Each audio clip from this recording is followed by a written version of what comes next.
Selamat menyambut Tahun Baharu 2024. Bersama saya Zawaz Yusof, rentasan berita edisi 1517 malam ini. Antara paparan utama. Langkah Dubai Long Line.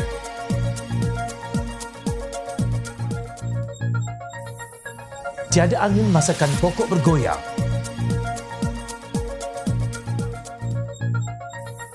(2024) lebih cerah dan positif. Ahli Parlimen tolong pergi buat kerja.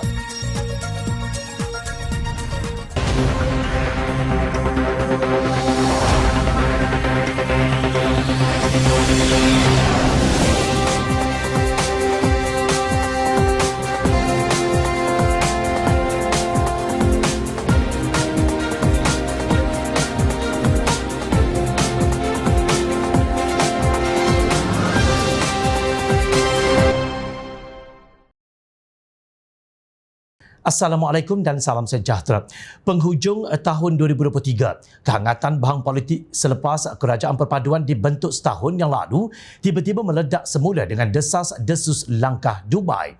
Sama ada betul atau tidak, langkah itu sebenarnya dirancanakan oleh geng tebuk atap demi memastikan matlamat mereka tercapai tanpa mengira berapapun kosnya dan kesannya kepada kestabilan politik dan ekonomi negara.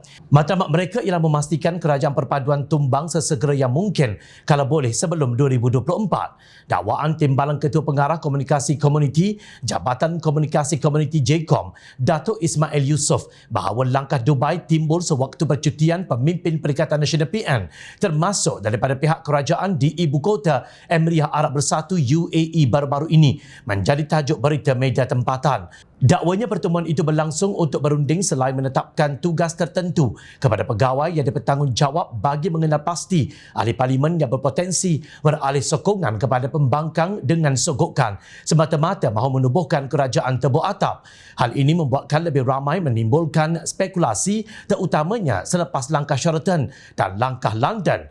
Ketiga-tiga langkah ini didakwa didalangi pemimpin parti pembangkang termasuk wakil tertentu kerajaan dengan matlamat sama, iaitu menjatuhkan Kerajaan Perpaduan pimpinan Perdana Menteri Datuk Seri Anwar Ibrahim. Namun begitu, Ketua Armada Bersatu Wan Ahmad Faisal Wan Ahmad Kamal menyifatkan dakwaan itu sebagai tidak berasas. Katanya beliau hairan apabila ada pihak dilihat begitu terdesak mengaitkan pemimpin pembangkang terbabit gerakan yang didakwa itu. Tidak perlu hairan. Perikatan Nasional PN yang didukung oleh pemimpin Kanan Bersatu dan PAS kini bersama penasihat SG4 dilihat semakin terdesak untuk mengambil alih sokongan apabila semakin ramai pemimpin-pemimpin mereka bakal disabitkan dengan pertuduhan rasuah semasa 33 bulan mereka memerintah. Kes-kes seperti Jana Wibawa dan beberapa kes lain seperti sitaan Menara Ilham yang semakin hangat diperkatakan oleh rakyat menunjukkan mereka sedang berada dalam kedudukan yang sangat-sangat terdesak.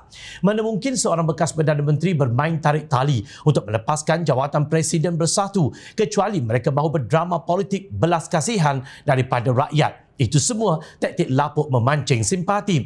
Sebelum ini, Tun Dr. Mahathir yang telah pun mengumumkan untuk berehat daripada politik tetapi dilihat kembali semula untuk berentap sebagai barisan hadapan pembangkang sehingga diangkat oleh Parti PAS menjadi Ketua State Government 4 atau SG4 untuk negeri-negeri pembangkang.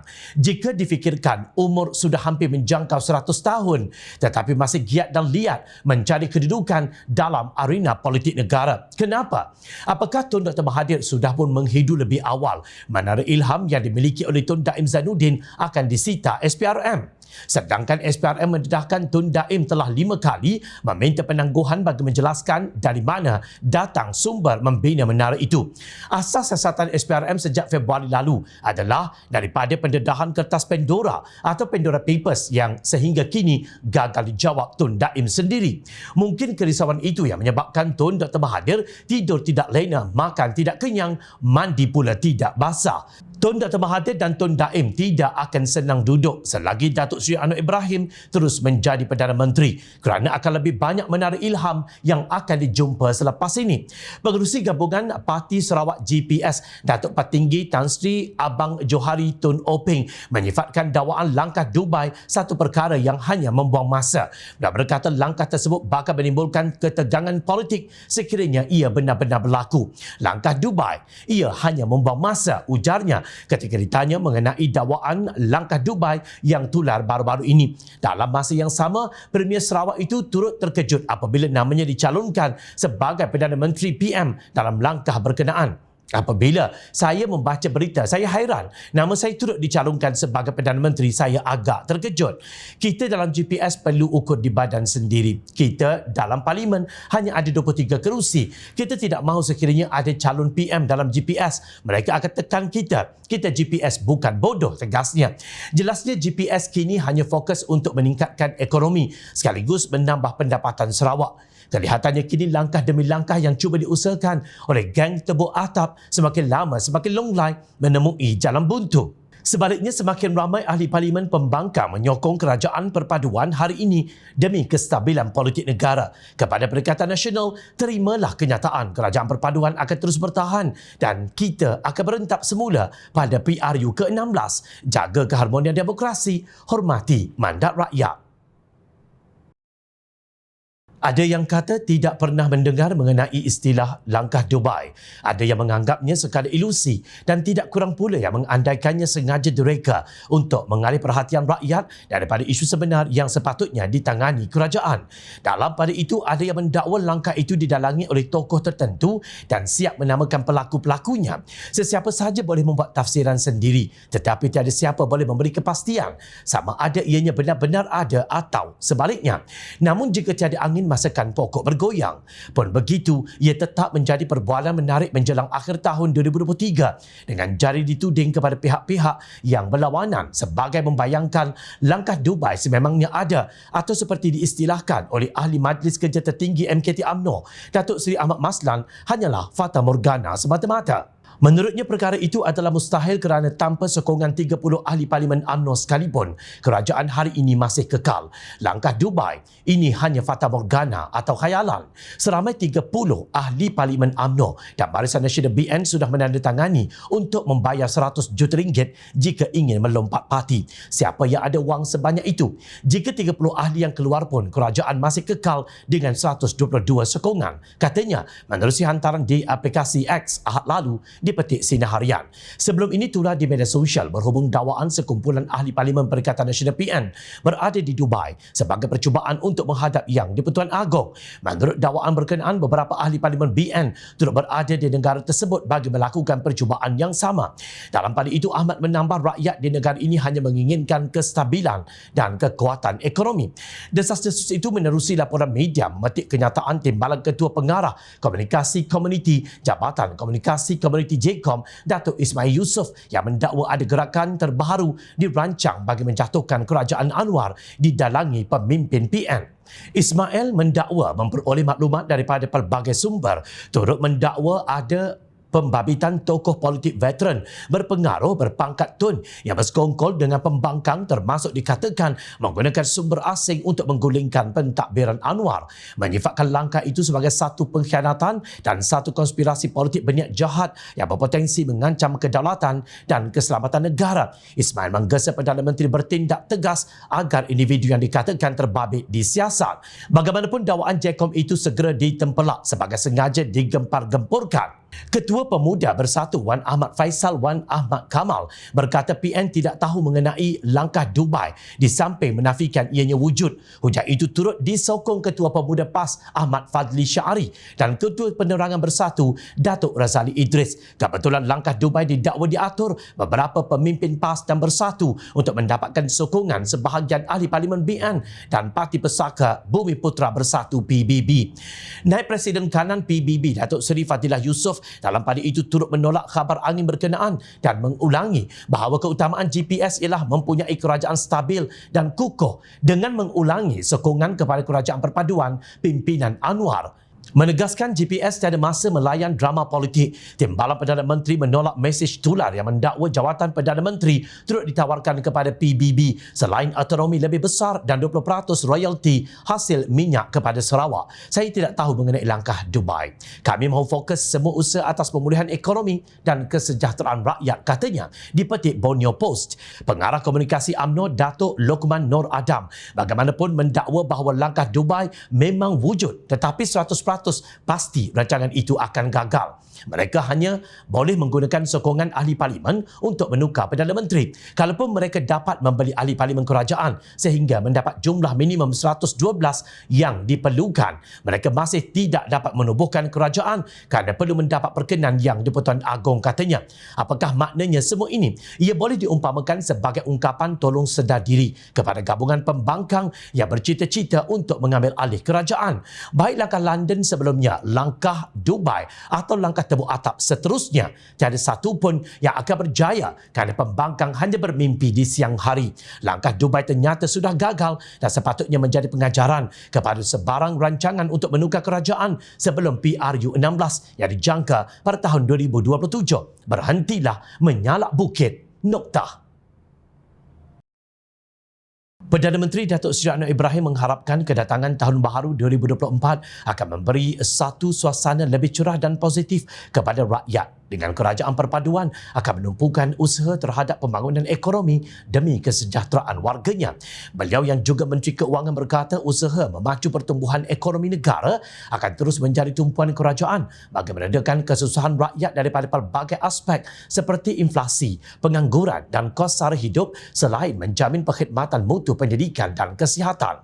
Dalam hal itu, Anwar menggesa Jemaah Menteri Barisan Pegawai Kanan, Agensi Penguatkuasa, Badan Keselamatan Penjawat Awam serta sektor swasta supaya meningkatkan usaha menjadikan Malaysia sebagai negara yang hebat dan serta gagah di rantau ini. Kita melabuh tirai menutup tahun 2023. Wajar saya mulakan dengan memberikan sedikit rumusan mengulangi apa yang telah disampaikan kepada umum bahawa kedudukan prestasi pertumbuhan ekonomi masih bertahan kepada 4%. Ini antara terbaik, tetapi ada lagi nikmat dan kejayaan. Umpamanya, penurunan inflasi kurang daripada 2%, penurunan kadar pengangguran yang sangat rendah, katanya menerusi video yang dikongsikan di Facebook beliau.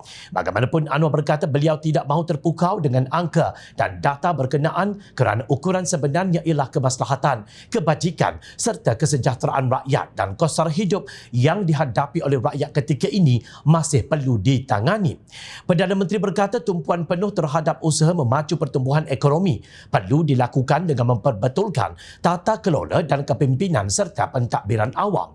Pada masa yang sama, beliau turut menzahirkan penghargaan kepada Suruhanjaya Pencegah Rasuah Malaysia SPRM, Polis Diraja Malaysia PDRM, Kastam Diraja Malaysia dan Lembaga Hasil Dalam Negeri LHDN kerana berjaya melaksanakan tugas mereka dengan berkesan. Sementara itu, Anwar berkata bagi memastikan setiap dasar kerajaan dapat dilaksanakan dengan lebih berkesan, kaedah penyampaian perkhidmatan yang lama tidak boleh lagi diguna pakai. Sebaliknya, perlu diperbaiki dan ia termasuk mempercepatkan proses kelulusan setiap jabatan seolah-olah menghadapi isu keselamatan dan keadaan darurat. Beliau berkata hanya dengan cara ini ekonomi boleh dipacu dan menjadikan Malaysia sebagai negara yang berdaya saing. Selain itu, Anwar berkata soal perpaduan dan keselamatan rakyat terus menjadi antara cabaran yang perlu diberikan keutamaan dengan memastikan peruntukan dalam Perlembagaan Persekutuan melibatkan kedudukan agama Islam, kedaulatan Raja-Raja Melayu, hak keistimewaan Bumiputera serta bahasa Melayu tidak diganggu sama sekali. Semangat perpaduan untuk memeluk keseluruhan rakyat daripada pelbagai kaum dan agama itu tugas hakiki yang tidak boleh disangkal ataupun diringankan. Kalau ini dapat kita capai, kita boleh beralih daripada permasalahan titik bengik yang tidak berkesudahan, katanya di petik bernama. Sepanjang tahun 2023, Anwar berkata kerajaan perpaduan berjaya bekerja sebagai satu pasukan dan ia adalah berkat satu sistem politik yang stabil yang baru dicapai setelah negara dilanda suasana ketidaktentuan selama beberapa tahun. Hasil pandangan dan nasihat dan pedoman ke bawah duli Yang Maha Mulia Raja-Raja Melayu, khususnya keputusan yang bijaksana Yang di-Pertuan Agong, kita telah dapat mengharungi dengan bergaya dan berjaya menghadapi segala cabaran, tegas PMX. Terima kasih Perdana Menteri dan seluruh Kabinet Kerajaan Perpaduan untuk perkhidmatan yang cemerlang yang pernah diberikan sepanjang tahun 2023. Terus berjuang dengan kekuatan dan kestabilan, bekerja dalam satu pasukan, tangani isu rakyat dan negara. Semoga 2024 membawa sejuta rahmat dan keberkatan untuk rakyat Malaysia. Perikatan Nasional PN perlu melupakan sebarang usaha tebuk atap untuk mengambil alih kerajaan kerana apa sahaja langkah politik ketika ini adalah jelas bertentangan dengan kehendak rakyat yang mahu pembentukan kerajaan lebih stabil setelah beberapa tahun hidup terumbang-ambing. Penganalisis politik Dr. Nur Nirwandi Mat Nordin berkata, kedudukan Perdana Menteri Datuk Seri Anwar Ibrahim cukup terjamin dengan majoriti yang kuat untuk kekal teguh sebagai kerajaan dan ia perlu dihormati dengan memberi ruang agar kepimpinan kerajaan perpaduan diteruskan. Justru katanya pembangkang perlu mewujudkan kembali sistem demokrasi yang aman, matang dan stabil tanpa sebarang gangguan untuk menjatuhkan kerajaan. Sebaliknya memberi tumpuan terhadap pembangunan negara. Isu-isu yang berhubung dengan langkah seperti menebuk atap atau gerakan-gerakan untuk menjatuhkan kerajaan tidak harus menjadi proses yang dinormalisasikan dalam negara kerana ia akan menjauhkan masyarakat daripada politik. Ia perlu dihentikan. Masyarakat semakin bosan dengan gelagat ahli-ahli politik sejak PRU 15 yang menyaksikan beberapa perubahan sehingga mengakibatkan pertukaran kerajaan yang akhirnya memberi gambaran tidak baik kepada imej negara. Ia akan mengakibatkan wujudnya kumpulan-kumpulan yang terus cuba mengganggu politik negara dalam definisi demokrasi yang salah, katanya kepada Sinar Harian. Beliau mengulas mengenai cubaan menjatuhkan kerajaan perpaduan melalui langkah Dubai yang diibaratkan sebagai mimpi di siang hari dan mustahil untuk direalisasikan dalam masa terdekat. Menurut Nur Nirwandi, dalam konteks negara yang semakin pulih selepas pandemik COVID-19, PN perlu terus mencetuskan inovasi berkualiti dan menjadi pembangkang yang lebih baik dalam memberikan semak imbang terhadap kepimpinan dan pengurusan negara. Ini kerana kestabilan politik merupakan elemen penting memastikan tata kelola dan urus takbir negara dapat berjalan dengan baik. Sudah tentu kita mahukan satu bentuk kestabilan dan pembangkang yang mampu melahirkan pendapat-pendapat bagi memastikan dasar-dasar dan polisi kerajaan berjalan lancar. Ini penting dalam menghadapi cabaran tahun baharu 2024 sehingga PRU 16. Jadi demokrasi matang perlu dikekalkan. Kestabilan kerajaan berdemokrasi perlu dihormati demi kepentingan rakyat dan masyarakat, ujar beliau. Sementara itu, pensyarah Pusat Demokrasi dan Pilihan Raya Universiti Malaya, UMCDAL, Profesor Madya Dr. Awang Azman Awang Pawi berkata, jika usaha itu benar-benar wujud, ia masih sukar dilaksanakan kerana 3 sebab, termasuk penguatkuasaan Akta Perlembagaan Pindaan Nombor 3 2022, Akta A1663 yang melarang ahli Dewan Rakyat bertukar parti bermula 5 Oktober tahun lalu. Awang Azman berkata sebab kedua ialah sebarang pertukaran kerajaan atau Perdana Menteri mestilah dibuat menerusi undi tidak percaya yang wajib mendapat sokongan majoriti ahli Dewan Rakyat. Bagaimanapun, Awang Azman berkata pembangkang sukar menang undi tidak percaya kerana kerajaan pimpinan Anwar kini memiliki sokongan majoriti lebih 2/3 termasuk 5 wakil rakyat bersatu yang beralih arah. Benar, sesiapa jua pun boleh merancang dan berbincang untuk menukar kerajaan, tetapi ia sangat sukar apatah lagi sepanjang bulan Januari hingga Februari 2024 adalah tempoh peralihan kuasa antara Yang di-Pertuan Agong sekarang kepada pengganti baginda. Fokus utama negara sekarang ialah proses peralihan kuasa antara Yang di-Pertuan Agong dan pengganti, bukannya pertukaran kerajaan persekutuan menerusi langkah Dubai atau proses tebuk atap lain. Semua ahli parlimen sepatutnya memberi fokus kepada usaha membantu rakyat, termasuk lebih 10,000 orang mangsa banjir di negeri Kelantan dan Terengganu daripada melancong dan bermesyuarat di Dubai sekadar untuk menjatuhkan kerajaan Anwar. Pembangkang seharusnya menunggu sehingga pilihan raya umum ke-16 yang akan datang, yang akan berlangsung dalam tempoh 3 tahun sahaja lagi, sekaligus memberi kuasa kepada rakyat untuk menukar kerajaan secara demokrasi berbanding langkah tebuk atap. Ia dilihat terlalu biadab. Apa kata semua ahli parlimen fokus kepada pelbagai isu semasa, termasuk isu pemulihan ekonomi dan kos sara hidup rakyat serta masalah banjir yang sedang melanda beberapa negeri, terutama di negeri pembangkang, Kelantan dan Terengganu seperti yang telah saya sebutkan tadi. Mangsa banjir kini makan ubi kayu. Ahli parlimen yang diangkat mereka kini seronok bercuti dan melancong di luar negara merancang menebuk atap. Jangan pula rakyat minum air berkarat. Ahli parlimen yang kononnya akan membela nasib mereka meroyan berebut kuasa dan pangkat. Ahli parlimen, pergi buat kerja anda. Ingat, rakyat sentiasa memerhati. Jom Channel mengucapkan jutaan terima kasih kepada para penyokong dan kepada yang berminat untuk memberikan sumbangan bagi membolehkan kami meneruskan perjuangan menyampaikan berita yang benar. Sumbangan boleh dibuat melalui akaun bank yang tertera. Seluruh rakyat kami sampaikan demi negara tercinta. Teruskan bersama kami di Jom Channel untuk mendapatkan berita politik tanah air. Saya Zawaz Yusof. Assalamualaikum, salam sejahtera. Kita jumpa lagi.